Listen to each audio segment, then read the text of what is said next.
We are what we repeatedly do, by Aristotle. When I first heard this quote, it sounded like productivity advice. Wake up early, read more, study every day, get better habits, go to the gym every day, But sure, that's part of it. But I feel like that interpretation is almost too comfortable. I hear so many people say, I found my identity, as if it's something like hidden inside of them, waiting to be discovered one random day in your life. But it's actually something that you are constructing day by day, not just something that you value or you want to happen later in your life. Because you can value something but not act to it. There's a huge difference between the person we believe we are and the person that our patterns prove we are. Some people believe that intentions are greater than actions. We love judging ourselves by intentions. Other people by their behavior. How is that fair? I can say I value honesty, but then I lie every time saying the truth is inconvenient for me.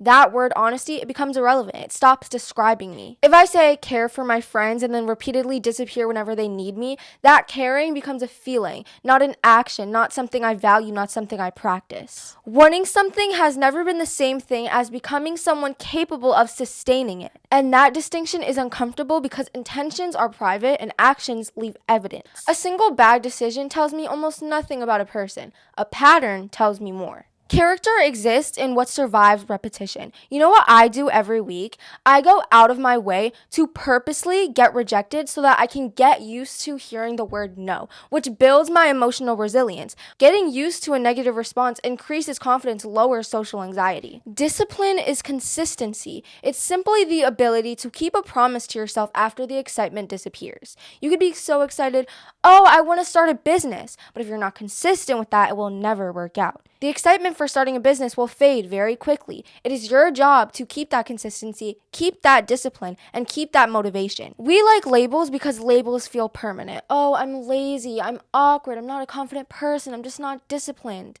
And we're treating those sentences like identities, but they're really just descriptions of repetition. One mistake cannot define you, but neither can a good deed redeem a pattern that you refuse to change. I'm sorry to break it to you, but you cannot become automatically hardworking just because you made a cute schedule and had a productive day.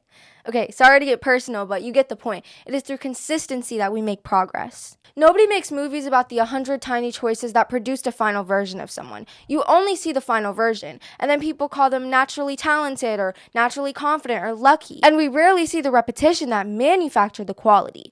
That word matters. Manufactured, because there's something mechanical about identity. Your brain learns through repetition. Your expectation learns through repetition. Your behavior learns through repetition. But it also creates standards. If you repeatedly accept disrespect, your mind can start confusing familiarity with normality. And getting that confused is dangerous because familiarity is asking, have I seen this before? It's recognizing a pattern rather than recognizing if something is good for you. And humans are strangely but extremely loyal to what they recognize and what patterns they notice. So in Aristotle's ethics, virtue is connected to habit. You become by just doing things. You become courageous by just practicing courageous actions. The entire point is that character is trained. One action will not instantly transform your entire personality. Think of it as if you want to get biceps, like I have. You have to go to the gym consistently. You can't just go to the gym, lift a few weights for like 5 minutes, and then never go to the gym again. No. Let's say if you lift a few weights like for the next 20 days, that's a different story. Then you'll get biceps like I have. Now, it's easy to train your memory. It's easy to train your voice. It's easy to train your body.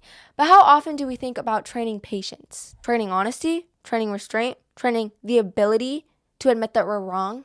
Treat your character like a skill instead of a description. So you could be terrible at patience today, but still practice it. That's amazing. You could fail at something and you can try again. There would be no contradiction. And so many people think that discomfort means something does not fit us. But no, discomfort is normal. It just means you're adjusting to something. Like the first time you establish a boundary to someone, you might feel mean, but later you'll think yourself.